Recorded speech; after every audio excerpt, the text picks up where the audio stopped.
Good evening, members of council and anybody watching on YouTube. I'd like to call the meeting to order. If you wouldn't mind standing for O Canada and remain, or a moment of silent reflection and remain standing for O Canada. Thank you.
Members of council, you've had a chance to look at items on the agenda. Is there any conflict of interest? None shown. If there should be, please let us know. Can we have adoption of the minutes of the meeting of closed and regular meeting of council held on September 8th, 2020? Moved by Councillor Akpata and Councillor Reno. All in favor? That carries. Thank you very much. We have no presentations, public meetings, no delegations. First report is E1. Mr. Militia is going to make a comment on that. Good evening, members of council. Unfortunately, again, the lead author of the report and the project manager of the is unable to join us here tonight. So I would ask if at all possible, we could defer this report to the next council meeting. We will require a motion and a vote on that if that is council's wish. Moved by Deputy Mayor Malash and seconded by Councillor Edicio Spagnolo. All in favor? Carries unanimously. Thank you. Item F1, Parks and Rec and Events Committee meeting minutes, September 17th. Councillor Akpata. Your Worship, we had an excellent Parks and Rec meeting. We're very happy to see that the facility is being used again. I think that Ms. Renero and her staff have got everything well in hand. I defer to Patty if there's anything that needs to be added.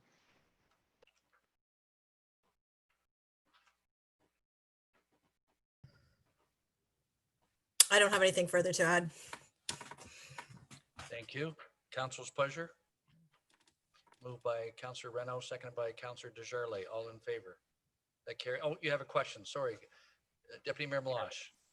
Thank you very much. I want to thank you guys for coming up with some events for families during Halloween and the holidays. One quick question about the one for Saturday, October 31st. So through you to Ms. Renero, it says between 9:30 and 1:30, and it will be 72 people per hour. So if I think I'm doing this right, we're saying that 288 visitors, including children, will be all we get through during that time. Is that right? That's correct. That the plan at this point is to start with the 4-hour time frame and see the type of response that we get. And certainly if we do get a big response and we feel that it's manageable, we could add additional hours to the event. Okay, thank you. Yeah, I like you, I don't know what to expect if people are gonna, sorry, my dog of course is barking right now. I don't know what type of response we'll get from families, if there will be a lot of people hoping to do this with their children. Maybe they're not going out at night, so maybe we could see a large number. So that'll be interesting to see what kind of response we get. And the only other question, is this open to Windsor Essex as a whole, or is this open to LaSalle residents? At this time, the plan is to make it open to Windsor Essex as a whole. We don't really have a method, I guess, just much like registration, where we could determine specifically if someone lives in LaSalle. I mean, we could ask for addresses, I suppose, but because it's done online, we would have no way of verifying that. So our thought was just to open it up to the community at large. Okay. Well, thank you very much. I think it's a great event to be able to offer families, so I appreciate it. Thank you. Councillor Reno, did you have a question? No, I just wanted to confirm that the new social gathering limits are not going to affect this event, seeing how it is a supervised event. That's correct. Okay, we have a motion on the floor. All in favor? That carries unanimously. Thank you. Item G1, the sports user group agreements. Patty, is there anything you want to add to that report? Thank you, Your Worship and members of council. This report is for informational purposes, and it's involves a change in process for how we currently do contracts, and we're just moving forward to sign an annual agreement with our sports user groups, just to ensure consistency and that we're outlining things between user groups in a clear and consistent fashion. And with that, I'm available if there's any questions on that. Thank you. Council's pleasure. I'll move to receive. Councillor Reno, seconded by Deputy Mayor Malash. All in favor?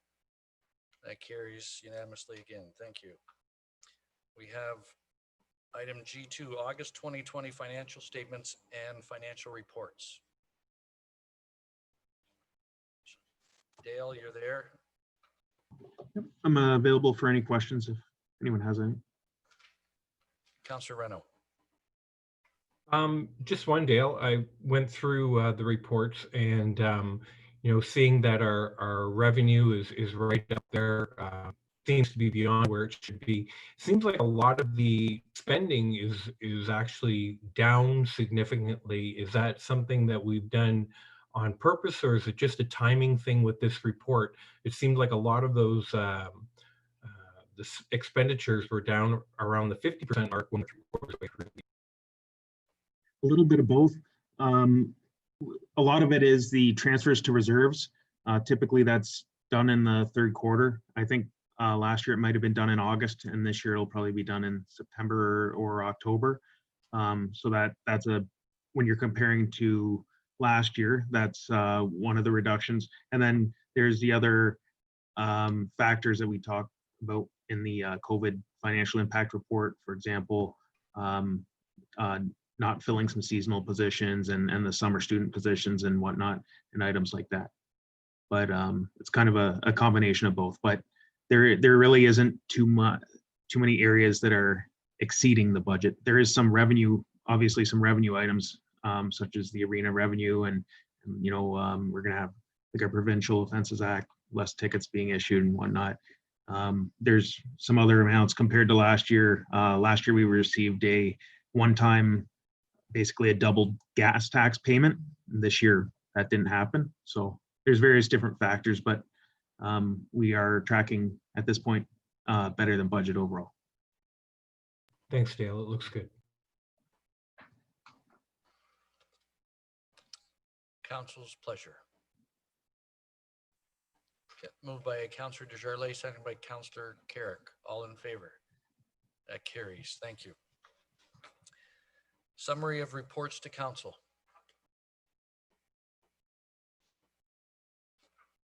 Moved by Deputy Mayor Malash, seconded by Councillor Adichio Spagnolo. All in favor? That carries. We have bylaws, 5 bylaws, all 3 readings. Any to add, Madam Clerk? Any new bylaws? Okay. So on the 5 bylaws, all 3 readings. Moved by Deputy Mayor Malash, seconded by Councillor Reno. All in favor? That carries. Thank you. Council questions. Deputy Mayor Malash. Thank you. Through you to administration. I was wondering if we could get a report in an upcoming meeting about the possibility of creating a rainbow crosswalk in our municipality. We've spoke about our community and that we're inclusive and that we are a diverse community. And I think this would be a great way to show that we are. Other municipalities around, I believe Windsor actually may have one now. But I thought it would be something we could look into, and I know this requires a report from administration due to the costs to do something like this, and also the scheduling that would go into effect with when we redo some of our crosswalks.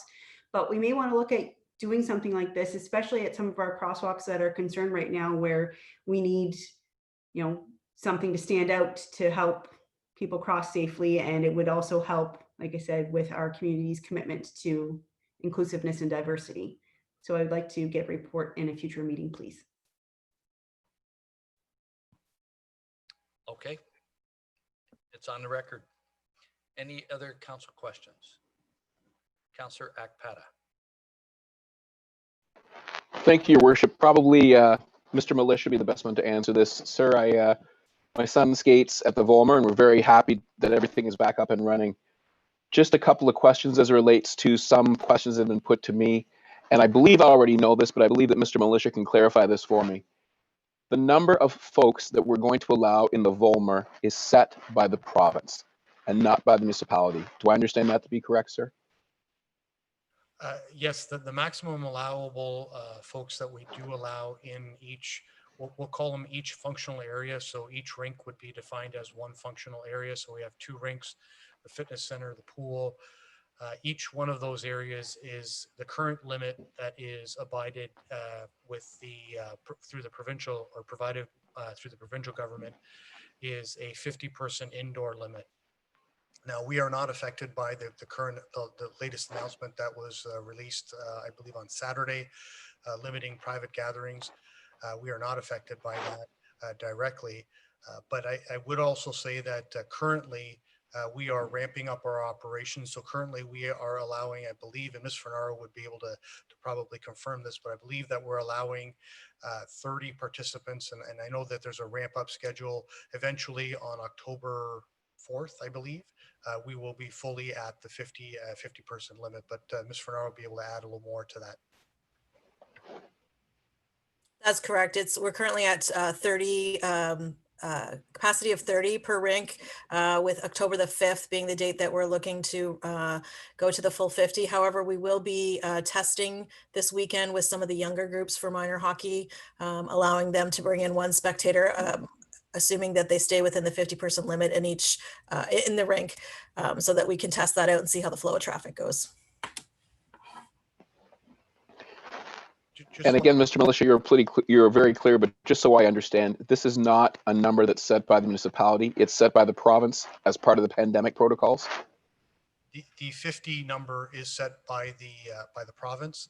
The ramp up schedule that we have adopted, being the current 30 number, is set by the municipality, and we will get to the 50 number shortly. So again, one of the challenges that we have with respect to the rink operation is that the number of skaters, that would be participants and coaches that are currently allowed on the rink, is somewhere between 25 and 30.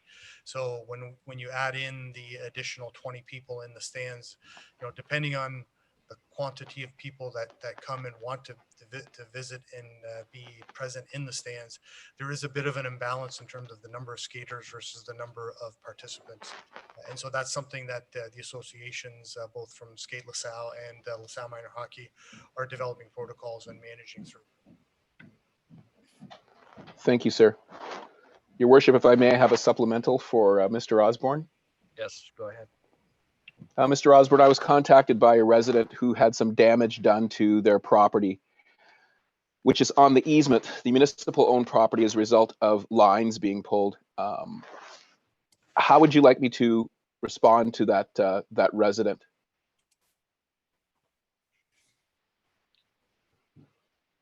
I'll take it. Mr. Osborne is not on the call. Certainly, anything with respect to, I assume that this is either for the fiber optic expansion that is currently occurring through the town, Any Correct. concerns with respect to that, they can contact us directly and we will follow up on their concerns, investigate what the concern is and deal with it through that aspect. So you can ask them to contact the Public Works directly. Mr. Osborne is the best person to start with, and from there we will take it. Thank you very much, Your Worship. Those are my questions. Thank you, Peter. Thank you, Mike. Any more council questions? Statements by council members? Reports from committees? Notices of motion? Confirmatory bylaw, first reading. Councillor Reno and Councillor Desjardins, all in favor? That carries. Second reading, Councillor Licio Spagnolo and Councillor Akpata, all in favor? That carries. Third and final reading, Councillor Carrick and Deputy Mayor Malash, all in favor. That carries. Thank you, everyone. Scheduled meetings you have. This meeting's adjourned. Thank you, council members and viewing audience. Have a great night. Stay safe.